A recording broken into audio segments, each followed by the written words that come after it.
gusto, Ricardo. Hay que hablar de muchas cosas. Hoy sí que hay hasta para repartir temas, declaraciones, y yo ya ando enchilado. ¿Cómo estás, Ricardo? Te saludo con mucho gusto. Muy bien, mi querido Vicente, estoy yo también bien enchilado porque pues no veo a la prensa corporativa, a los voceros de los empresarios saliendo a festejar esta compra que ha hecho el empresario Elon Musk, que tanto estaban pidiendo, que tanto estaban jodiendo. Los veíamos un día sí y otro también exigiendo que este personaje que parecía ser su ídolo comprara esa red social, y ya lo hizo, ya ha dado una bonita cantidad de dinero para hacerse de esta red social que es muy influyente en términos políticos. Pero primero lo primero, público memorioso, ¿quién es este personaje? ¿Quién es Elon Musk? Este sujeto, este hombre de 50 años que nació allá en tierras de John Maxwell Coetzee. Bueno, no lo conocen los corporativistas porque no leen Premio Nobel de Literatura. Este sujeto nació en Sudáfrica y es conocido como el fundador y consejero delegado de la poderosa compañía Tesla, una empresa de automóviles eléctricos estadounidense, y de la empresa también SpaceX, una compañía aeroespacial con la cual ha abierto la puerta a los viajes comerciales al espacio, y con la cual este sujeto ha logrado contratos exclusivos con la influyente agencia espacial estadounidense NASA. Musk también es presentado por la revista que tanto le gusta a Aguilar Camín, que tanto le gusta a Enrique Krause, Forbes, como el hombre que ha revolucionado en transporte, tanto en la tierra con Tesla, como en el espacio mediante el fabricante de cohetes SpaceX. Ahora, este empresario que posee, además de la nacionalidad sudafricana, la canadiense y la estadounidense, es considerado por algunos empresarios que tienen la boca abierta, pues como un visionario, pero al mismo tiempo es un personaje terrorífico, un personaje polémico, especialmente conocido por su hiperactividad en las redes sociales, especialmente en Twitter, donde le gusta opinar de múltiples temas, más allá incluso de lo llamado políticamente correcto. Con un movimiento de su dedo, el mercado de valores se dispara o desmaya. Un ejército de devotos está pendiente de cada una de sus palabras. Recuerdo que escribía la revista Times apenas en diciembre del año pasado.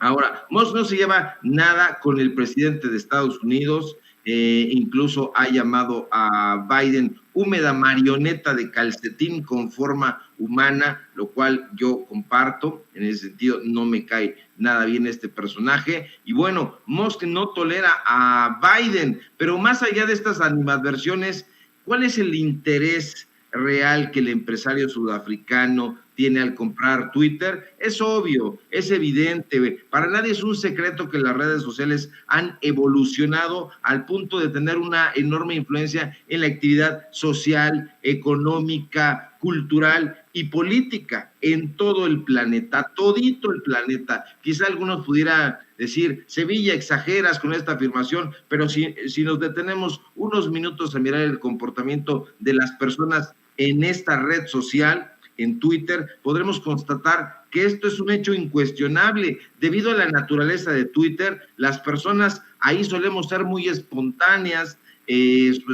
solemos al calor del momento y muchas veces sin reflexionar, plasmar lo que creemos, lo que pensamos, lo que recelamos. Y eso es información suculenta para empresarios y políticos. Recordemos la máxima de que la información es poder, y es cierto que desde hace mucho tiempo han existido escritores, locutores, informadores, conductores de programas que emiten opiniones y son escuchados o vistos por sus oyentes, pero con las redes sociales esas posibilidades, público memorioso, se han ampliado y ahora cualquier persona, incluso cualquier desocupado hijo de vecina, puede expresar su opinión y ser escuchado. Ningún otro medio había conseguido elevarse a semejante escala, hay que decirlo. En las redes sociales y particularmente en Twitter hemos podido observar cómo las grandes masas suelen manifestarse a través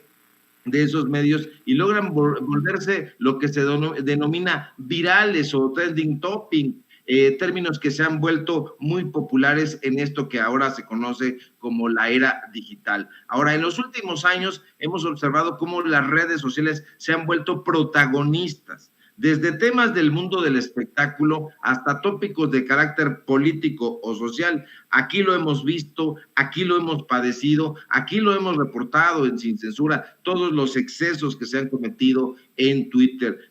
Las empresas, los políticos y los grandes líderes han notado precisamente el poder que tiene esta red social dentro de la sociedad y han entendido que necesitan presencia en ella para llegar cada vez más a sus seguidores y lograr acercarse a ellos, a ellas. Y debido a eso es que vemos que hoy en día las empresas, tanto las más pequeñitas hasta las multinacionales, tienen presencia en esta red social. Las figuras públicas, desde faranduleros en contra del Tren Maya, desde políticos falsos morenistas y emesistas, periodistas chayoteros y libres, y desde luego grandes empresarios han decidido comunicarse a través de esta red social porque hay una comunicación muy directa. Si no, hay que preguntarle a Salinas Pliego, que ya ves cómo está duro y dale en esta red social. Ahora, no hay que perder de vista que Twitter suele ser utilizado como medio de escucha para saber qué está diciendo la gente, cuál es su comportamiento, para saber qué opinan de un gobierno, para detectar si se encuentran en una crisis de reputación o si la gente los quiere. Twitter es la red hoy por hoy donde la información política tiene mayor impacto y relevancia. Twitter es la red social en donde más peso tiene esta información. De hecho, hasta el año pasado, el 68% de la gente que estaba interesada en temas políticos solía informarse a través de Twitter al menos una vez por semana, y ahí le daba seguimiento a los temas de elecciones, a los temas políticos. Y bueno, ahí Twitter es el mejor lugar para que los empresarios se enteren de lo que está sucediendo, de lo que está ocurriendo, para que se le dé el seguimiento a una noticia que diga cualquier político en tiempo real y ver todos los ángulos de un acontecimiento. Esto yo creo que es una de las cosas más relevantes, acceder a la información en tiempo real y directamente de boca o de sus protagonistas. Bueno, no todos, porque hay que recordar que Enrique Krause y otros tantos no saben escribir ni un tuit y para eso tienen ahí a sus secretarios. Pero bueno, esto es sumamente valorado por los empresarios y eso lo sabe perfectamente Elon Musk y debido a ello ha decidido adquirir Twitter, que es como decía el gran Jean Baudrillard, acá se los enseño, porque luego los pasguatos de la derecha no saben de lo que estamos hablando, pero estas cosas se llaman libros y se leen, se entienden, se comprenden y se dan a conocer. Y bueno, es justamente esto, el título de este libro, es una estrategia fatal, una perversa sin razón, que es, por cierto, como decía este pensador, el principio de todos los males. Entonces, que no nos den gato por liebre, querido Vicente, y por eso uno está enchilado, desconcertado, porque no ve a la derecha festejando eso. Ya vimos a Sergio Sarmiento que está lloriqueando y en algún momento estaba pidiendo que a Twitter lo adquirieran esta clase de personajes. Pues ahí está, el sueño se les ha hecho realidad y ahora parece que va a ser una pesadilla. Y va a ser una pesadilla porque lo que ha anunciado, entre otras cosas, Elon Musk, es que le va a dar en la torre a los bots. Pero bueno, no habrá que creerle mucho. A lo mejor le da en la torre a los bots de estos personajes pedorros, pero seguramente va a atizar otros bots para impulsar las campañas que a él le conviene. Entonces, cuidado, público memorioso, porque aquí hay gato encerrado. Así es. Oye, Ricardo, y esta sí te la voy a poner de pechito, así nada más, para que le pongas el pecho y metas gol. ¿Cómo ves, hablando de Twitter, lo que publica en Twitter el gran Enrique Krause, el gran intelectual Enrique Krause? Yo entiendo que la palmera de Reforma haya sido un emblema por tantos años, pero de ahí a esto me parece ridículo, con mucho respeto lo digo, que el lugar de la palmera de Reforma lo ocupe el vacío. El dolor por haberla dejado morir es el mejor homenaje. Y ya en la oposición, siguiendo la línea de Enrique Krause, dicen, si no pueden con una palmera, menos pueden gobernar. Ya, por favor, déjense de estupideces, Ricardo, por favor, ayúdame. Pues yo quisiera ayudarte, querido Vicente, pero no es posible. Estos personajes van en picada, y lo decíamos la semana pasada, qué vergüenza que un sujeto que le servía el cafecito, que iba por las películas al blockbuster, ya desaparecido, por cierto, de Octavio Paz, y que se sentaba a la mesa de los intelectuales serios, formales, y participaba en esas discusiones, por lo menos para servirles el cafecito y hacerle los mandados, pues ahora esté compartiendo este tipo de babosadas. Enrique Krause, ya lo hemos dicho, no es historiador, entonces no nos debe sorprender que esté tuiteando este tipo, dictando este tipo de cosas a su community manager. Se ha sentido poeta, se ha sentido historiador, se ha sentido analista de los hechos históricos de este país. No lo es, ya sabemos que es un ingeniero en fake news, pues que es el dueño vitalicio de una revista que nadie lee, y está ahí tratando de subirse a los temas. Yo me imagino que todas las mañanas, en lugar de ver y leer los periódicos, de consultarlos, está viendo cuál es la tendencia del momento para decir, a esta me subo. Y como se hizo tendencia la palmera, dijo, pues le voy a entrar. Entonces, eso da pena, es vergonzante, pero nos pone en la perspectiva de quién es Enrique Krause Kleinbord, y bueno, está siguiendo los pasos de su mamá, de Helen Krause, que tiene plasmadas sus manos ahí en la Plaza de las Estrellas, y que aspiraba a ser una estrella de la farándula. Enrique Krause tiene esos mismos intereses, ser una estrella más del Canal de las Estrellas. Lo ha conseguido desde épocas de Octavio Paz, le invitaban ahí, lo continúan haciendo, y desde ahí da sus opiniones a modo, no hay contraste, no nos invitan ni a ti ni a mí para que nos sentemos ahí y le demos una buena paliza. Lo sientan con Leo Zuckerman, lo sientan con Amparo Casar, lo sientan con Aguilar Camín, con sus puros cuates. Entonces ahí pueden estar hablando de palmeras, hacer poesía chabacana y ramplona, porque son poetastros lamentables. Pero pues bueno, ya no tiene ningún interés. Yo creo que ni siquiera ya para los políticos que ya no han decidido, yo ya lo veo así, dejado de alquilar sus servicios. Ahora otros fantoches han pasado a ser los empleados de los grandes corporativos. Ahora ya en sustitución de Krause está Chumel Torres, en sustitución de Héctor Aguilar Camín está Víctor Trujillo, y bueno, pues como ven que no les rinde frutos el análisis serio, pues entonces están haciendo payasadas, porque la payasada y la fantochería en este momento vende, y vende muy bien. Querido Ricardo Sevilla, como siempre es un placer saludarte, escuchar tus comentarios, tus opiniones sin censura. ¿Por qué no cerramos con la invitación de todos los días para que la amable audiencia, la audiencia diferente e inteligente de Sin Censura, también vaya y apoye esos esfuerzos que realizas en otras trincheras? Claro que sí, querido Vicente, público memorioso. Síganme en Twitter, @Sevilla Crítico, en Facebook, Ricardo Sevilla, así nada más. Síganme en mi canal, Los Datos Duros MX, así lo encuentran. Hoy tenemos programa en punto de las 8:30. Nos acompaña el director de la Fonoteca, Pavel Granados. Entonces vamos a estar platicando sobre lo que están haciendo ahí en la Fonoteca, y bueno, vamos a tener una serie de invitados así. No se pierdan mañana, miércoles, la investigación especial aquí en Sin Censura, porque va a estar buena. Traemos videos, traemos testimonios de casos que ya le vamos a platicar y que tienen que ver con la violencia hacia las mujeres. Un fuerte abrazo, querido Vicente, público memorioso, y a todos y a todas allá en producción. Gracias al querido Ricardo Sevilla, al maestro Ricardo Sevilla, hablando con nosotros sin censura.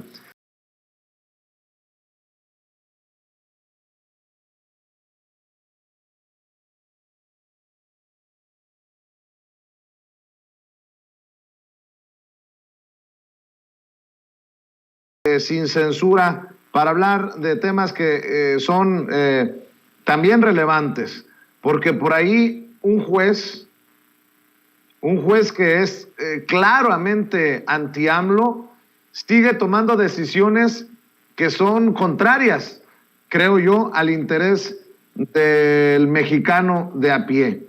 Déjeme saludar al jurista y constitucionalista, al doctor Isaac de Paz González, que ya llegó para hablar sin censura. ¿Cómo le va, doctor? Muy buenas tardes. Muy buena tarde a ti y a toda la audiencia, Vicente, y al excelente equipo de Sin Censura. ¿Qué tal? Pues aquí viendo cómo el juez Gómez Fierro nuevamente deja la víbora chillando y para mal, porque toma decisiones a favor de las empresas y contrarias a la Cuarta Transformación. Ahora el juez Gómez Fierro deja sin efecto la resolución de la Comisión Reguladora de Energía, la CRE, y deja operar a la empresa Iberdrola, deja vigente el permiso en Nuevo León. Ya se le había dado con la puerta en las narices a Iberdrola, y ahora este juez sale a respaldar a la empresa, este juez que ya es conocido por sus decisiones anti-AMLO, doctor. ¿Cómo ves? Mira, Vicente, más que anti 4T, más que anti-AMLO, el juez Gómez Fierro está actuando en contra de la propia Constitución, de la propia ley de amparo y de los principios que rigen el juicio de amparo. Este juicio, Vicente, que es el 29 de este año, tramitado en su juzgado, tiene por objeto que Iberdrola prolongue un permiso que se le venció. Eso es algo muy importante. Iberdrola obtuvo un permiso en el 2002 y ya venció el plazo. Arteramente, mañosamente, de forma ventajosa, promueven un amparo que se les extienda el permiso. Aquí es el gran error que nuevamente comete el juez Gómez Fierro. El juicio de amparo no es un instrumento para proteger, los presuntos derechos o las expectativas que tenemos las personas de obtener otros derechos. El juicio de amparo protege los derechos humanos. Esta compañía no tiene ningún derecho humano a ser protegido en este procedimiento. Una cosa es que tenga derecho a que la comisión pueda escuchar su planteamiento y posiblemente renovarle su contrato, pero esa es otra cosa muy distinta. Simplemente el contrato ya venció y la decisión que he leído consta de 9 páginas, la decisión en que suspende esta negativa de la Comisión Reguladora de Energía y que Iberdrola le impugna. La decisión del juez Gómez Fierro se aparta de los principios más elementales del juicio de amparo, que es que exista un derecho humano que eminentemente pueda ser violado para que ese acto sea suspendido. Entonces, lo que quiero decir es que el público también lo comprenda. No es que Iberdrola no tenga derechos, es que no existe ninguna obligación de las autoridades a renovar contratos. ni a renovar licencias. Son actos administrativos, porque incurriríamos en el absurdo entonces de que todos los contratos, licencias o concesiones durarán lo que quiera el concesionario. Pudieran durar, no sé, un año, 200. Entonces, estaría como sujeto a la discrecionalidad de quien presta ese servicio. Y eso sería muy absurdo, porque entonces el Estado sería una categoría como marginal, como el Estado no contaría nada y el Estado tendría que estar obligado a hacer contratos con quien, hasta conmigo, contigo, con el público. Y todos tendríamos derecho a decir, yo también tengo derecho a que se me renove o se me dé un contrato de autoabastecimiento. ¿Por qué? Nada más porque quiero, porque es mi derecho. Entonces, es una absoluta falacia. Es una decisión muy desafortunada nuevamente de Gómez Fierro. Yo el año pasado lo dije cuando suspendió con efectos generales la ley de la industria eléctrica, que era un error garrafal del juez. No sé si malintencionado. Se ve, creo que hay una intención notable de ir en contra del interés público, que protege, todas las leyes protegen un interés público, un objeto, que es en este caso la prestación del servicio público de energía. No estamos hablando de un país en el que la energía sea de servicio privado. Entonces creo que está muy confundido el juez y las empresas están encontrando ahí un caminito para tratar de retrasar esta transición y esta recuperación del dominio que tiene que tener la Comisión Federal de Electricidad para mejorar el servicio público. El servicio público no operamos bajo un esquema de servicio privado. Así que muy lamentable, muy tergiversada nuevamente su decisión. Se la van a revocar, ahorita es provisional, pero creo que nuevamente se la van a revocar en el tribunal colegiado, como ya lo sucedió el año pasado con las otras decisiones. Y en otros temas que creo que son muy importantes porque podrían sentar un precedente para el 2024, le toca al Tribunal Electoral del Poder Judicial de la Federación analizar, incluso hasta sancionar de ser necesario, los números y la calidad de la consulta de revocación de mandato del pasado 10 de abril. Todo parece indicar que podrían desechar la queja del PT, del Partido del Trabajo, y establecer que como autoridad del INE no se excedió. El problema es que también podrían sancionar por violaciones a las leyes por parte del oficialismo. Por eso te pregunto, ¿qué está en juego? ¿Esto podría sentar un precedente para el 2024? Bueno, puede ser, Vicente, pero la verdad es que al no haberse alcanzado el porcentaje, algunas cuestiones no tendrían ya necesidad de discusión. Y por otro lado, es verdad que el tribunal puede reiterar algunas consideraciones del INE sobre el presunto exceso de participación de algunos funcionarios o funcionarias de la administración de la 4T a favor de la promoción de la consulta. Pero estamos hablando de conceptos muy ambiguos como qué es propaganda, como qué es una participación o qué es una contratación efectiva de propaganda. Y creo que ahí el INE se ha excedido muchísimo porque la Constitución no prohíbe la difusión, prohíbe la contratación directa de propaganda a favor o en contra del sentido de la revocación. Así que sí va a ser una decisión muy importante, habría que ver cómo se discute en el Pleno del Tribunal Electoral, pero creo que los principios constitucionales sobre la participación de la sociedad en este procedimiento deben de imperar, es decir, debe de darse viabilidad a la máxima posibilidad de participación de la sociedad y creo que en ese aspecto hubo una buena respuesta de parte de la sociedad y una muy mala gestión del INE en cuanto al órgano que estaba encargado de encauzar esa participación. Así que yo creo que va a ser una decisión que no trascenderá tanto como lo esperan quizás los opositores y esperemos que prevalezca el análisis de los principios de máxima participación que están ya en la Constitución, Vicente. Querido doctor Isaac de Paz, tú eres académico, tú tienes alumnos, solo por no dejar, ¿qué piensas de la exhibidota del papelón de Denise Dresser con el Trump se la metió doblada a Andrés Manuel López Obrador?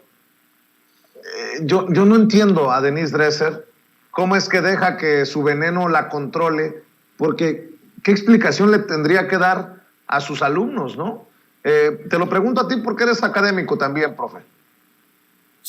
Vicente, fíjate que es muy lamentable que la señora Dresser contribuya a estas descalificaciones tan vulgares en el ámbito público, siendo ella quien presume ser, ¿no?, una académica de prestigio que va a las universidades del extranjero a dictar conferencias.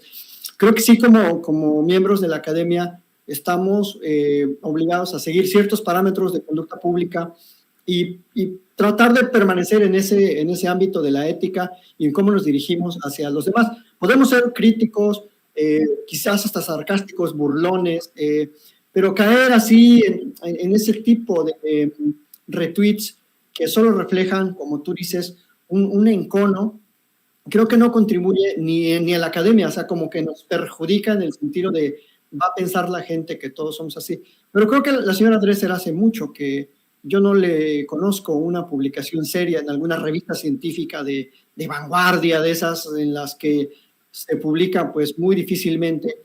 Y se vuelven luego muchos académicos, y esto lo dijo, cito al ministro Saldívar, como académicos, muchos tuiteros son muy buenos, ¿no?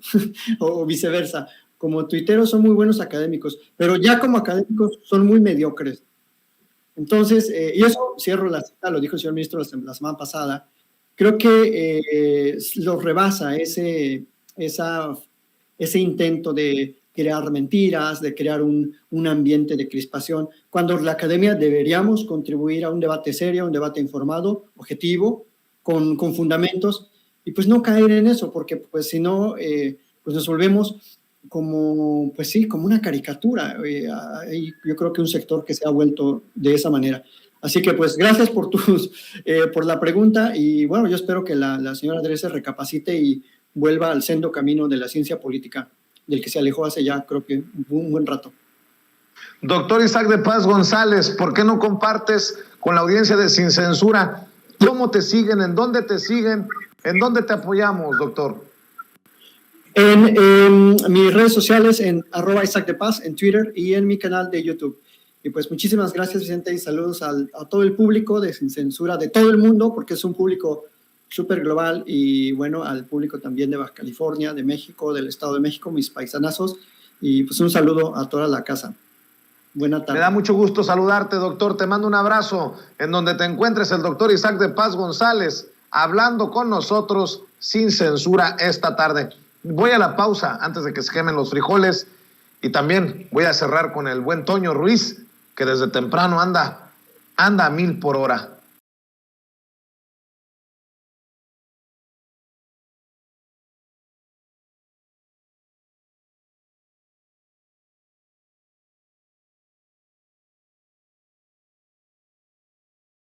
Déjeme saludar para hablar de este y otros temas a Jorge Gómez Naredo, coordinador del periódico Regeneración, analista político, colaborador de la revista Polemón y miembro de esta familia Sin Censura. Querido Jorge, te saludo con mucho gusto. ¿Cómo estás? Hola, querido Vicente, ¿cómo estás tú y cómo está todo tu auditorio? Encantado de estar aquí contigo, muy contento. Oye, mi querido Jorge, pues se queja de la democracia que creía que había en México Denise Dresser, cuando ellos son los que le dicen que se la metió doblada Trump, que ellos son los que lo llaman pendejo, petulante, mesías tropical, ellos son los que lo llaman aldeano macuspano, ellos son los que dejan correr lo del cacas en redes sociales, ellos son, mi querido Jorge Gómez Naredo, pero ellos también son los cobardes. Ellos también son los que se tiran al piso cuando son exhibidos y se dicen víctima de este cuasi dictador llamado Andrés Manuel López Obrador. Nótese mi sarcasmo. Sí, querido Vicente, en realidad lo que al nivel que llegó Denise Dresser, porque Denise Dresser pues es colocada como una de las grandes analistas, de las grandes intelectuales de la oposición. Aparece en varios medios de comunicación, se le publican sus libros, se le da trato de académica, se le da trato de especialista, de analista, de que sabe de todos los temas y especialmente las cuestiones internacionales. Y pues con esta imagen que tiene, con este, digamos, halo que le han formado sus propias, los lugares en donde labora y los lugares en los medios de comunicación donde participa, pues su análisis de la relación entre México y Estados Unidos se resume en que Trump se la metió doblada a Andrés Manuel, ¿no? O sea, con un lenguaje verdaderamente carente de toda ética, y sí haciendo referencia a una expresión de Paco Ignacio Taibo, pero en un contexto completamente distinto, y ella como también crítica de esa declaración de Paco Ignacio Taibo, pero además con un conjunto de mentiras, porque el tuit todo es mentira, como hoy lo señaló Andrés Manuel, ¿no? Trump exigió y AMLO entregó, ¿no? Trump amenazó y AMLO cedió. Trump demandó militares fronteras y AMLO cumplió. Trump impuso condiciones y AMLO cedió soberanía.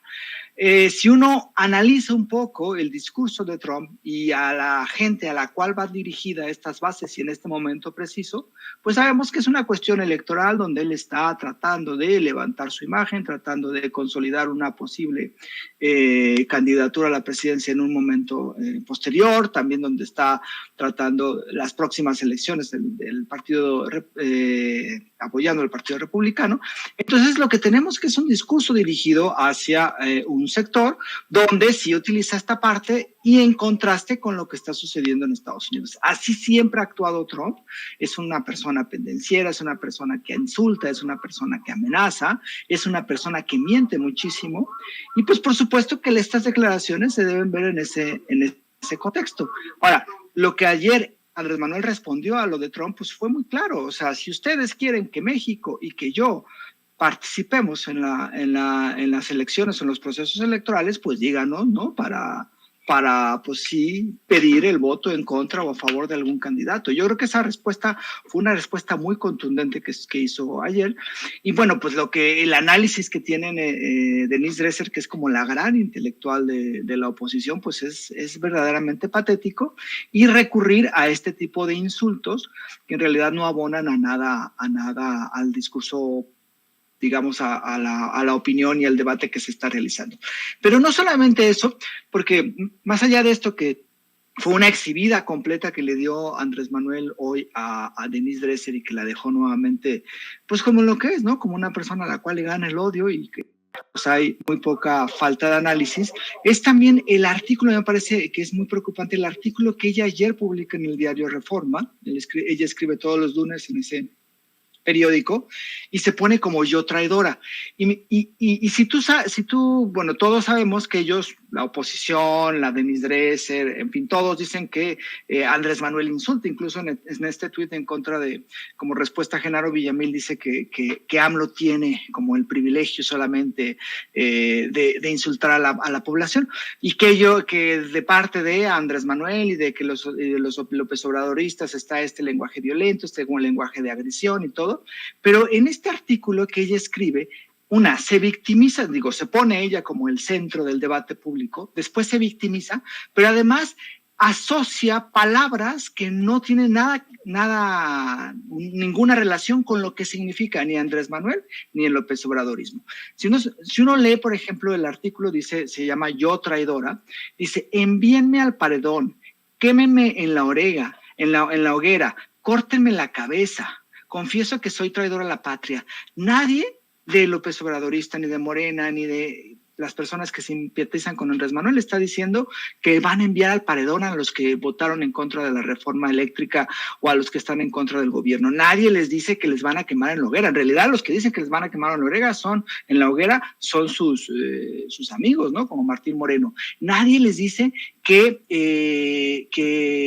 le van a cortar la cabeza. O sea, imagínense, está poniendo un lenguaje completamente agresivo y violento en supuestas acciones que evidentemente el López Obradorismo no hace. Después dice, colóquenme las cadenas porque creo en el Estado robusto y intervencionista.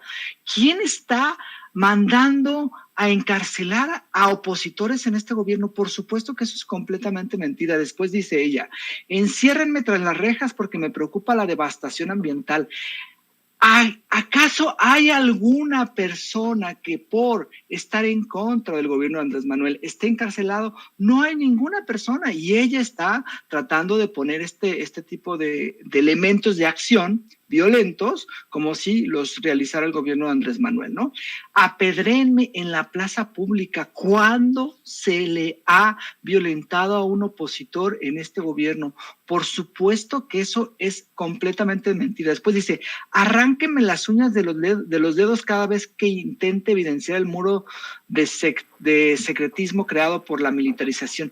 ¿Cuándo se le ha hecho eso a un opositor en el gobierno de Andrés Manuel? Y después pone, colóquenme en una pira. ¿Cuándo? O sea, es absolutamente absurdo lo que menciona ella, ¿sí? Jorge, lo que pasa es que en la oposición creen que, por ejemplo, llamarles traidores a la patria es un insulto. No, es un señalamiento claro, no es un escupitajo, no es una mentada de madre. Llamarlos traidores a la patria es por algo. Cuando se sienten exhibidos, cuando el presidente les contesta, para ellos es una ofensa, para ellos es un ataque a la libertad de expresión. Cuando el presidente pregunta de dónde vienen los dineros con los que Carlos Loret de Mola compra sus propiedades, lo consideran un abuso desde el poder. Es que la oposición en sus conceptos está muy torcida. A eso voy, mi querido Jorge Gómez Naredo. Sí, por supuesto, pero ellos colocan un lenguaje muy violento en ¿cómo se llama? En las palabras, como si en realidad Andrés Manuel lo realizara. Pero en realidad lo que ha hecho es lo que bien señalas. O sea, lo único que ha hecho este gobierno es responder a los insultos, a las agresiones, a las mentiras sistemáticas que medios de comunicación y estos, digamos, analistas dicen todos los días. Es decir, que ellos mientan, eso está bien, pero que Andrés Manuel les diga, oigan, señores, están mintiendo, ¿cómo es posible? Nos está agrediendo, nos está quemando, nos está mandando al paredón. Es decir, hay una victimización de parte de estos opositores y entonces le colocan adjetivos completamente violentos a un gobierno que lo único que ha establecido y lo único que ha señalado es que ha abonado al debate y me parece a la libertad de expresión.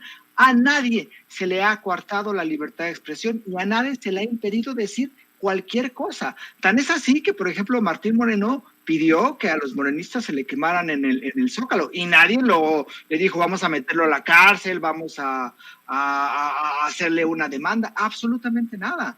Y claro que hay derecho desde el gobierno, desde Morena, que se les señale como traidores a la patria, porque esos son traidores a la patria. Votaron en contra de una reforma que buscaba la soberanía, han votado en contra de los mexicanos, y además son corruptos, porque sus votos no necesariamente son porque respeten una especie de modelo económico, sus votos son porque llegan un montón de dinero y porque tienen un montón de intereses en eso, ¿no? Entonces me parece que es una victimización que hacen los de la oposición, colocan adjetivos y, digamos, acciones que jamás el gobierno de Andrés Manuel realizaría, ni siquiera los seguidores de Andrés Manuel, y entonces ellos ahora son como unas blancas palomitas y se ponen como si fueran los grandes héroes de la libertad, porque la señora en el artículo dice, yo soy traidora, y si quieren pegarme, y si quieren apedrearme, no importa, yo lo voy a seguir haciendo. Eso, por supuesto, que no lo diría en un gobierno autoritario, porque ni siquiera ella podría criticar un gobierno autoritario,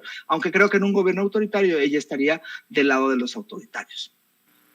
Oye, Jorge, ¿y qué me dices de esta corresponsal? Yo creo que no violó reglas no establecidas al mencionarla con nombre y apellido, Dalila Escobar, quien asegura que básicamente Andrés Manuel López Obrador en sus giras va a todo menos a lo importante, que en Sonora solo va a los estadios de béisbol. Y me llama mucho la atención el planteamiento de la corresponsal, porque es falso. Y hasta el presidente le pone un alto.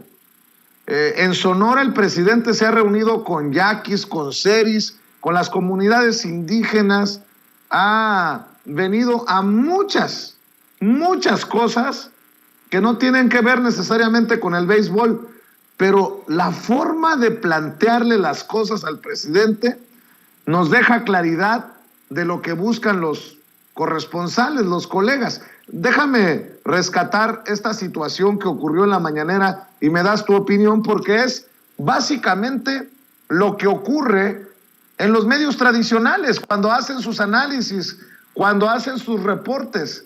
Vea y escuche.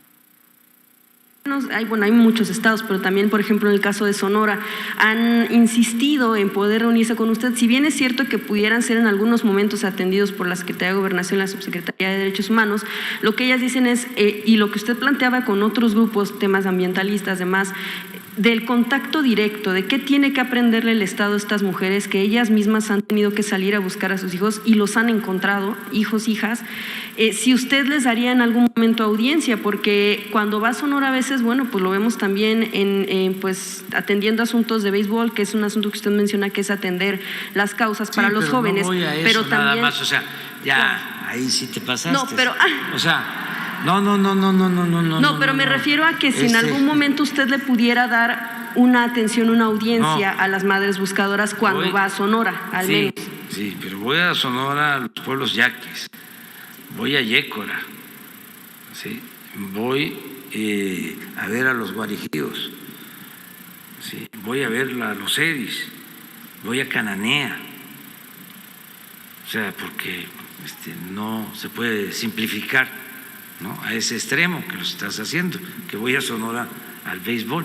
No, en algún momento cuando usted fue, claro que fue a los pueblos originarios, pero ellas lo que decían es, si en algún tiempo que pudiera usted dedicar tal vez a este tema de los estadios, que pudiera hacer con ellas. Cada vez que puedo, y tengo comunicación con la gente, con todo el pueblo. Pero no las atendería directamente. Sí, se atiende y los están atendiendo como nunca. Nunca se había atendido tanto a quienes sufren por la desaparición de sus seres queridos. Creo que esto también es parte de la valía de la mañanera, mi querido Jorge Gómez Naredo. Todos tenemos, como periodistas, pues la posibilidad de plantearlo como te plazca, lo que vayas a preguntarle o lo que le vayas a decir al presidente. Pero ahí está el presidente también para responder, para refutar, y creo que aquí está claro, por ejemplo, el planteamiento de la periodista y el presidente diciéndole, ahí ya te pasaste, espérate que salgan muchos a decir en Twitter y hacer un Spaces, todos somos Dalila, no lo dudaría ni tantito, mi querido Jorge Gómez Naredo. Sí, no, es que me parece que la simplificación, como bien lo señala el presidente, es verdaderamente aberrante, porque prácticamente le dice, pues usted nomás va a inaugurar estadios de béisbol y no se reúne con la gente. Si nosotros hacemos un comparativo con todos los anteriores expresidentes que ha habido en el país, bueno, quizá Lázaro Cárdenas no, pero con todos los demás, nunca un mandatario ha recorrido tanto el territorio, nunca ha ido, o sea, él va a los pueblos, él ha ido con las comunidades indígenas, cuando hay un problema, va a las propias, pues ahí donde está la gente, o sea, y no va con un montón del ejército y llega en un helicóptero y se va en un helicóptero, es decir, ha hecho un trabajo que no es un trabajo que haga solamente, que haya comenzado con la presidencia de la República, es un trabajo que viene realizando desde hace muchísimos años. Él, en realidad, Andrés Manuel, es la persona que más conoce al país, sin duda. Cada uno de sus pueblos tiene una memoria impresionante para los pueblos, para las comunidades, para las personas incluso que habitan en esos lugares, y es como una agresión en realidad que Dalila haya simplificado diciendo, pues es que usted nada más va a inaugurar estadios de béisbol y no va a atender a las personas, cuando también en este gobierno se han abierto las puertas a muchísimos grupos que antes estaban completamente cerrados. O sea, ahora, por ejemplo, si hay un planteamiento, y muchísimos reporteros lo han hecho, o sea, hay una persona que necesita esto, un grupo que necesita esto, pues entonces se atiende y entonces se manda también a los secretarios o a una persona especializada en eso. Es una agresión lo que hace Dalila, pero también queda de cierta forma exhibida, porque esta simplificación es verdaderamente aberrante y no se le puede recriminar que no salga de Palacio Nacional o que no salga de su oficina para atender a la población. Si no hubiera sido por la pandemia, ya hubiéramos tenido no sé cuántos recorridos por todo el país. Fue a los hospitales que jamás visitaron antes de la pandemia. Cada fin de semana visitaba 3 o 4 hospitales para ir con las enfermeras, para ir con los médicos, y en las comunidades, hospitales pequeñitos, y decir, bueno, ¿qué es lo que falta? Y después lo mismo ha hecho en muchísimos otros lugares. Entonces, que ahora salga que nada más va a inaugurar grandes obras, me parece una completa agresión. No solamente al presidente, sino a la inteligencia. Y creo que eso es algo muy importante, como lo señalas, de las conferencias de prensa. El reportero está siendo observado por la gente, por el pueblo, y por supuesto que la gente se da cuenta de eso y tiene el derecho a esa gente de exigirle, como le ha exigido hoy a esta reportera, pues que no simplifique y que no mienta de esa forma, ¿no? Incluso, pues Andrés Manuel también lo señaló. Generalmente él siempre deja hablar, sea lo que sea, pero creo que esto sí fue verdaderamente muy agresivo para toda la labor y para todo lo que significa, digamos, este modelo, esta forma de hacer política que podríamos llamar el López Obradorismo, de ir pues en la tierra, ensuciarse los zapatos y quemarse con el sol en el territorio, y no solamente llegar a lugares donde hay aire acondicionado y donde no hay gente y decir que se inauguraron grandes obras. Entonces sí me parece que ahora sí, como bien lo dice Andrés Manuel, se pasó, y que bueno, es una constante también del trabajo que hace esta reportera, pero pues que hoy sí me parece que fue demasiado y cruzó un límite, pues no solamente a la inteligencia o a un límite con el presidente, sino con todos los que observan la mañanera. Sí es, mi querido Jorge Gómez Naredo, ¿por qué no cerramos invitando a la gente para que te apoye en tus diferentes trincheras independientes, en tus diferentes esfuerzos? Pues estamos ahorita realizando el próximo número de Regeneración. Yo creo que en una semana y media ya lo vamos a tener ya bien montado, ya incluso ya para impresión. Y bueno, colaboro en el portal Polemón.mx es la página, y en redes sociales está como Revista Polemón, tanto en Facebook como en Twitter. Y yo estoy en Twitter como JG Naredo, y pues también estoy en Facebook como Jorge Gómez Naredo. Así es, pues te agradezco mucho, Jorge, como siempre, que estés aquí en Sin Censura. Te mando un abrazo, échale muchas ganas. Igualmente, muchísimas gracias, querido Vicente, a ti, al auditorio y a todos quienes hacen posible Sin Censura. Claro que sí, un abrazo. Amigos, amigas, regresamos en breve, pero mientras seguimos hablando sin pelos en la lengua, sin censura, usted puede suscribirse a nuestros 3 principales canales en YouTube. Sin Censura Media, en donde tenemos más de 1,600,000 suscriptores, Sin Censura TV, en donde tenemos más de 1 millón de suscriptores, y en Sin Censura Presenta, en donde queremos llegar muy pronto a los 100,000 suscriptores. Si usted ya está inscrito en Sin Censura Media, suscríbase en Sin Censura TV. Si ya está suscrito en Sin Censura TV y Sin Censura Media, suscríbase a Sin Censura Presenta. Recuerde que es gratis, no tiene que sacar un solo centavo de su bolsillo para apoyarnos. Dele clic en la campanita para que los señores y señoras de YouTube envíen las notificaciones cuando estemos transmitiendo en vivo y en directo o estemos subiendo videos. También nos puede seguir en Twitter en @Vicente Serrano y hasta en Instagram. Ojo, también estamos en Instagram. Son nuestras redes sociales y con el apoyo de ustedes seguimos creciendo, porque con ustedes todo, sin ustedes nada.